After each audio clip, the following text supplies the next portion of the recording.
The first rule of Fight Club: you do not talk about Fight Club.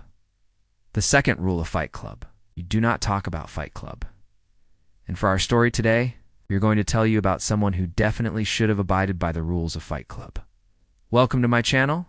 Today's story is going to be one that could have ended very badly for those involved. Our would-be victim, Jackie Jackson, was a 29-year-old man from Michigan. He had a lot of money thanks to his work in construction, and he liked to spend some of that money at the Arena Bar in Warren, Michigan.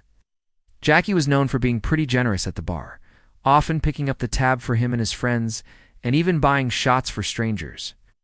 But he also had a bit of a mean streak, and would get into fights with people from time to time. In 2016, Jackie got into an argument with a bouncer at the same bar, and it would change his life forever. It all happened after midnight when Jackie was closing out his tab at the bar. When he tried to pay it off, they told him that he owed them more money than he thought. Jackie argued back, but the bartender refused to back down, so he decided to just walk away without paying. This was where the bouncer came into play. He walked over to Jackie and asked him why he hadn't paid his bill. When Jackie started to argue with the bouncer about the amount he owed, the bouncer pushed him. Things escalated quickly, and Jackie sucker punched the bouncer right in the face. This caused a massive black eye and a broken nose for the bouncer, who then sued Jackie for assault and battery. But Jackie had already learned his lesson and knew that he'd been in the wrong. He went to the court hearing and apologized to the bouncer. He said that he had no animosity towards the bouncer himself, but that he didn't think that the price he was being asked to pay was fair. He also added that he was having some personal problems at the time and had drank too much. To top it all off, he agreed to pay the bouncer $7,000 in damages. But it seems that he wasn't the only one who had anger issues. While he was at the bar that night, another patron had witnessed his fight with the bouncer. And this person was not happy about what had happened. He felt so strongly about it, in fact, that he wrote down the license plate number of Jackie's car and reported him to the police. Jackie had done his best to apologize and make amends with the bouncer, and even paid him for the injuries he suffered. But now he had another problem on his hands. The police were looking for him because of the fight.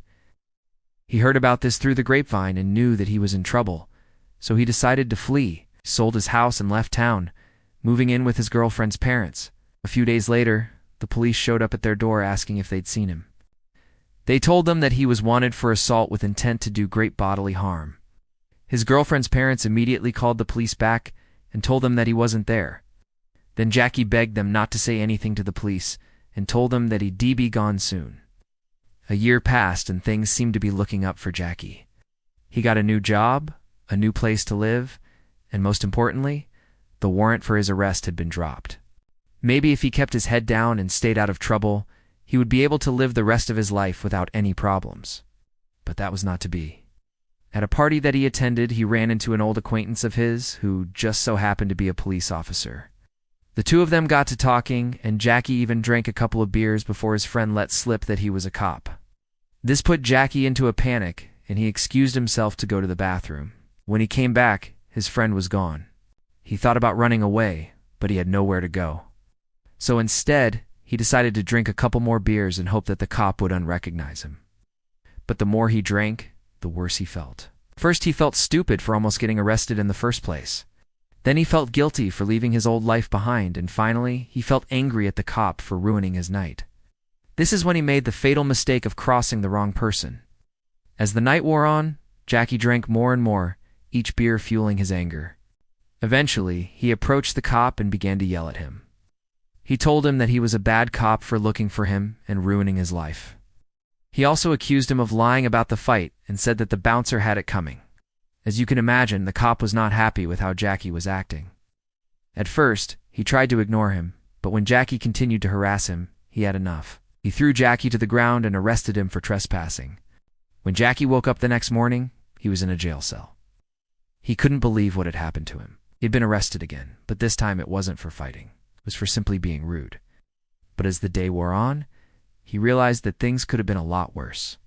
If the cop hadn't thrown him in jail, he might have been out on the streets where anyone could have recognized him and called the cops. Or maybe he would have gotten into a fight with someone else and ended up back in jail. Either way, he was lucky to get off as easy as he did. Well, he did the only thing he could think of. He called his mom and asked her to bail him out. But she wasn't happy with him. She had worked hard to move past the scandal of her son's arrest, and she wasn't about to do it again. She told him that she was ungoing to bail him out this time and hung up the phone. At this point, Jackie was desperate. He didn't know what to do, and he was starting to feel like he didn't have anyone in the world who cared about him. That's when he remembered something. His sister still lived nearby, and he knew that she would help him out of a jam, so he called her and explained his situation. She didn't hesitate for a moment and told him that she would be right there to bail him out. When she arrived at the station, she was furious with him. She told him that he was lucky that the cops had unshot him, and that he needed to get his act together. But despite her anger, she bailed him out and drove him home. She knew that he wasn't a bad guy, and she just wanted to help him out. But she never could have imagined what happened next. After dropping Jackie off at home, she went to the grocery store to pick up some food. But when she returned, she found a police car in front of his house. She knew immediately what had happened. The cops had found Jackie again, and she had a feeling that they weren't letting him go this time. She raced inside and found him packing a bag. When she asked what was going on, he told her that he was going to run away again. But before he could leave, the police burst through the door and arrested him. As they led him away, Jackie looked back at his sister and mouthed the words, "I'm sorry." She knew that he meant it, but she couldn't forgive him. She had put herself at risk to help him, and he had repaid her by putting her in danger again. In the end, Jackie was sentenced to 18 months in jail for his crime. It was a harsh sentence, but it was also fair. He had made a terrible mistake, and it was time to pay the price. So what did Jackie do after he was released? Well, he vowed to never fight again. He also promised his family that he would never put them in danger again. He knew that he had hurt them deeply, and he was determined to make amends. Today, Jackie is a changed man. Works hard, helps out his community, and tries to stay out of trouble. He knows that he'll never be able to erase his past, but he's determined to make the most of his second chance. If you enjoyed this video, please give it a thumbs up. And don't forget to subscribe for more stories like this one.